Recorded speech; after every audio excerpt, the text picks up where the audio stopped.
Hi everyone, Aisha with Retro Handhelds, bringing you another handheld of the week. This week we have the Retro Pocket 2 Plus as our featured handheld, and if you want to follow along with Handheld of the Week, don't forget to follow our socials. They're all going to be linked down below. And if you like the video, don't forget to like and subscribe.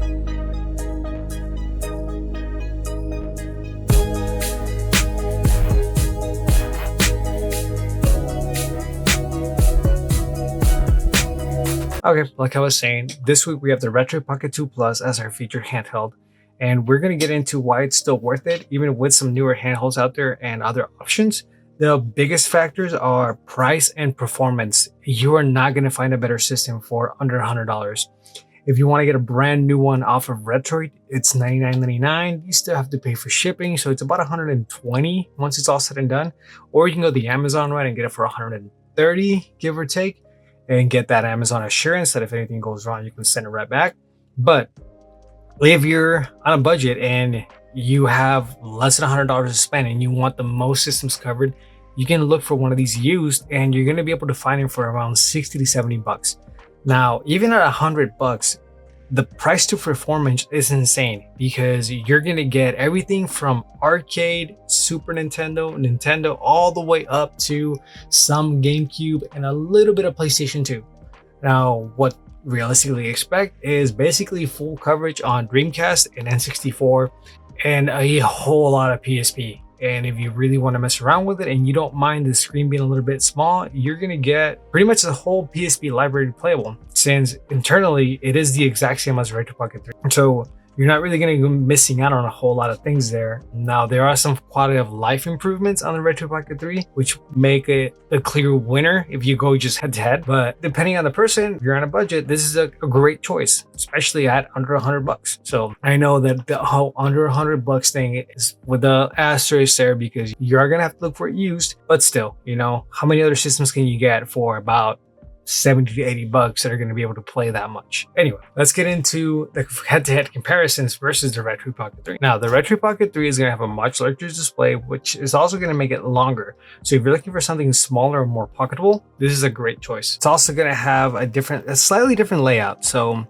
one of the things to consider here is the Retro Pocket 3 and the 3 Plus are probably two of the best handhelds out right now. So just the fact that this $100 handheld can still hold up against these is amazing. If you do find it used, you can get it for a lot less money, which is a big selling point. You know, sometimes you don't want to spend 150, 200 bucks for a handheld.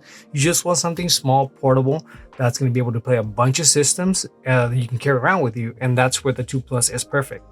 So there are some, like I said, there are some differences. The stick placement changes, the D-pads are different. Personally, I like this D-pad more than I like this D-pad just because it is bigger. Now, they do feel the same. I did make the rubber membrane change on the Retro Pocket 3, so all the buttons and everything are going to feel the same. It's just layout-wise, there's a little bit of a difference in size. Sticks exactly the same. On my Retro Pocket 3, I actually added some Vita caps to make it taller because the sticks were just too far into the device and it wasn't as comfortable to use. Not a problem with the 2 Plus. It sticks out a lot more, which means this is going to be more comfortable to use. It just feels a lot more like a Switch stick. Unfortunately, there is no R3 or L3, so you do miss out on that one. That would really be the biggest benefit the Retro Pocket 3 has over this. But if you're playing most of the retro stuff, then it's not really a big deal. You're not really going to be using that for a whole lot of hotkeys. And for me personally, when I'm using something like RetroArch and I need to map some hotkeys, I just use the slider over here. So I set it for fast forward or for save states and all of that. But basically, the internals are the same, which means they're going to perform the exact same. There might be some slight benefits for Android 11 on this one versus Android 9 over here, which if you do want to upgrade, Android 11 was released for the Retro Pocket 2 Plus. There are some areas where Android 9 is a better choice, especially in like the storage department, where some apps just aren't able to access the micro SD. You don't really have that issue with the Retro Pocket 2 Plus, so there is that to consider. Personally, I just find that Android 9 works perfectly fine for what I needed to do, so there's really no reason to upgrade. But anyway, let's focus on the device and not some other options out there. Okay, so here we have AcRacer running on both of them.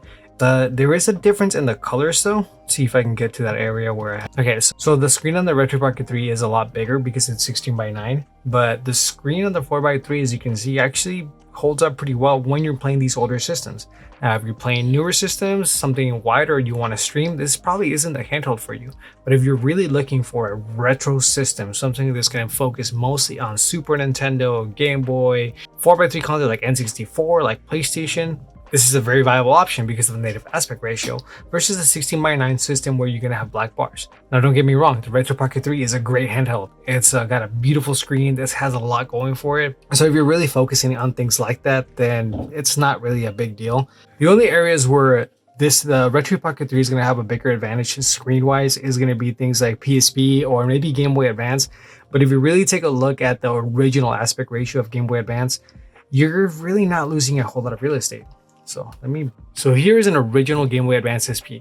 The screen on the Retroid Pocket 3 is just slightly bigger. So even though we are going to have some small black bars, you're actually getting pretty close to the original size of the Game Boy Advance, which is the size the games were meant for. So not a huge loss there. Now, I'm not trying to say that Game Boy Advance on a bigger screen isn't better. It clearly is, but just saying it's not that big of a loss. Anyway, yes, the Retro Pocket 3 is going to be the better system. That's basically how it goes. It's the one that came after. This built the foundation for it. So you would expect upgrades, but that doesn't mean the original 2 Plus isn't worth it. Now, quick little comparison here though is to the original 2. Which this is a special system for me actually, because this is the one that got me into retro handhelds. There was a lot wrong with it. I actually had to heavily mod the D-pad to make it a little more comfortable. I don't know if the camera picks that up. It actually clicks more like a Vita D-pad because I put some actual rubber membranes in there, not the ones that original came with. Same thing with the buttons over here, but I much prefer this. Anyway, I just wanted to show off my original Retro Pocket 2, which is probably the handheld I spent the most time with. A lot of special memories with this one, especially when COVID first started. That's when I got this one, and unfortunately I wasn't able to pick up the color I wanted. I wanted the DMG, so it went through a little button modding process where I switched the colors there with acrylic, and the D-pad, like I mentioned, I just hated how way it felt, so it took a lot of tries to get it right. I had to Frankenstein my way there. But anyway, yeah, I just wanted to share that one with you because I'm very proud of this system. But look, not to drag this one out, yes, the Retro Pocket 2 is going to be an awesome system. You're going to get DS, you're going to get a Super Nintendo, you're going to get Sega Genesis. You're basically going to get all of these classic systems running perfectly on there. Plus, you're going to be able to squeeze out a little bit of some PlayStation 2. Let me show you something here really quick. So here I have Kingdom Hearts running, and it's running at 0.75, but because of the size of the screen, it's really not that big of a deal. And yeah, it's a little bit slow. You can kind of tweak it around, but it's playable, which is amazing, especially at this price. And this is what I'm saying is that at under $100 or at $100 if you want to be more technical, this is still hard to beat. Now, if you're able to get the Retro Pocket 3 on sale, which it was not that long ago for $99, yes, obviously that is the better choice for 9 out of 10 people. But for that one person that might find this video, or if you just got one of these and you were thinking to yourself, man, I should have gotten the Retro Pocket 3, don't worry, you still have a great system. You're also going to get some GameCube out of it. Is it the smoothest? No. Does it look the best? No. The way I like to think about GameCube and PlayStation on this is, imagine if the DS had better graphics. That's pretty much what this is. So it's GameCube DS and some PS2 DS, all at $99. It's hard to beat that. And you can clearly see the games are running at a playable speed. I'm not going to sit here and tell you that, oh, I'm getting perfect gameplay, because it's not. Now, some other games, some lighter to run games, they're going to work great, especially on the Dolphin for Handhelds emulator that comes on this. And with all the updates that Aether SS2 has gotten, you're going to get a decent little chunk of games running on this one. Now, as far as the other stuff, DS and all of that, it's going to run great. Now for DS, be sure to disable the map keys. If not, whenever you're trying to touch certain parts of the screen, you're going to go actually over those keys and it's going to get in the way of the actual touch sensor. So just make sure you take that out. And if you do, you're going to have a great experience with DS because of the touchscreen. But yeah, this was just going to be a quick little video of, is the Retro Pocket 2 Plus still worth it? Yes, it's still worth it, 100%. Just depends who you are. Not everybody's going to get the latest and greatest handheld, and not everybody is going to have a huge budget for them. Not everybody wants a Steam Deck. Sometimes we just want something small, something we can take around easily and just play our games. And this thing is built like a brick. So you should have a great time with it. It's going to last you forever. It's got great battery. It's got great controls. It's got plenty of system coverage. It's just got a lot going for it. So if you do have one, let me know if you're still using it, or if you had one, some games that you played on it, some good memories you have with it. Be sure to share that in the comments with us. And I hope you liked the video. Like I said, just a short one today. The holidays are keeping us pretty busy, but I still wanted to get something out there. Really wanted to give this handheld a little bit of time and share it with you guys. So happy holidays. I hope you had a good Christmas or whatever else you're celebrating. I hope you had a great time. Thanks for watching and Happy New Year.